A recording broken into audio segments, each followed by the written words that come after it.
What is going on, guys? Dave from Wake Up It's Football, bringing you guys another draft profile. Today it is Jeremy Hill, running back out of LSU. Remember, keep in mind a lot of draft stock will be shifting from here until the NFL draft that is 2 months away. And shout out to Draft Breakdown for the highlights in this video. But again, let's get right into this one. Jeremy Hill, the running back out of LSU, standing at 6'1", 233 pounds, some collegiate stats. This is a span of 2 seasons, 345 attempts on 2,156 yards, 28 touchdowns, and a 6.2 yards per carry average. Now, a couple of things you might want to know about Jeremy Hill. Second team All-SEC in 2013, as well as a USA Today High School All-American in 2010. Getting to his pros and cons, first of all, he's a very physical running back, not a speedster. A guy who has a larger frame, again, 6'1", 233 pounds, that, constitutes as a bigger running back.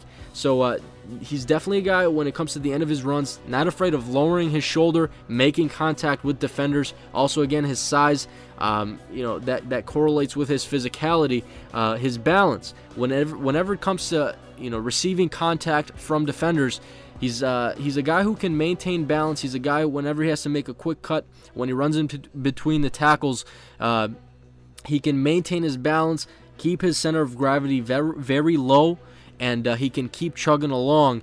So for his size, I think his speed is not terrible. It's actually very good, but it's just he doesn't have that top-end speed.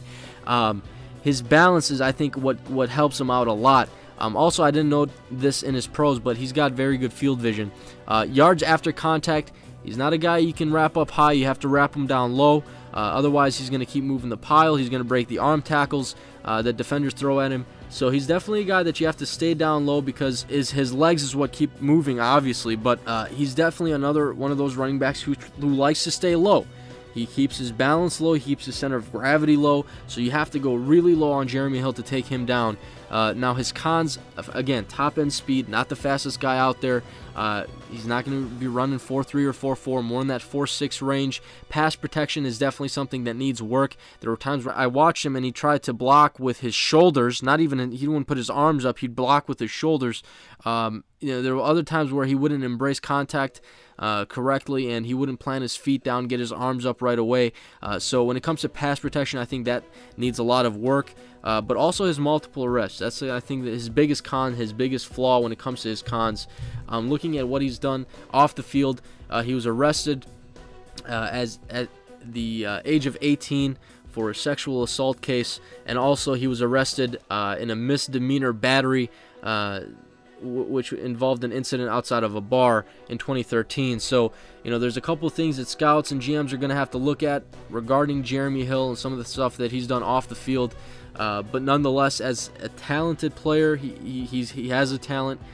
So when it comes to his projection, I think round 3, round 4, somewhere in there. I'm going to say round 3 as of right now, because his talent is fairly solid. I think he could be a top 5 running back in this draft class.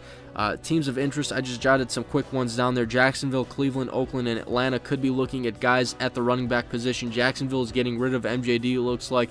Cleveland needs a running back after trading Trent Richardson. You really don't have anybody there. Oakland just re-signed Darren McFadden today on a 1-year deal, but he's always injury prone. And Rashad Jennings just signed with the Giants. Atlanta, Steven Jackson, old running back, couldn't stay healthy. These 4 teams have question marks at running back. Could be taking a look at Jeremy Hill in the middle rounds, round 3 potentially. He could be a day 2 guy, could be a day 3 guy, but right now I have him in the 3rd round. Let me know what you guys think about Jeremy Hill, pros, cons, all that good stuff. Throw that stuff down in the comments below. But that's all I got for you guys today. I'm out.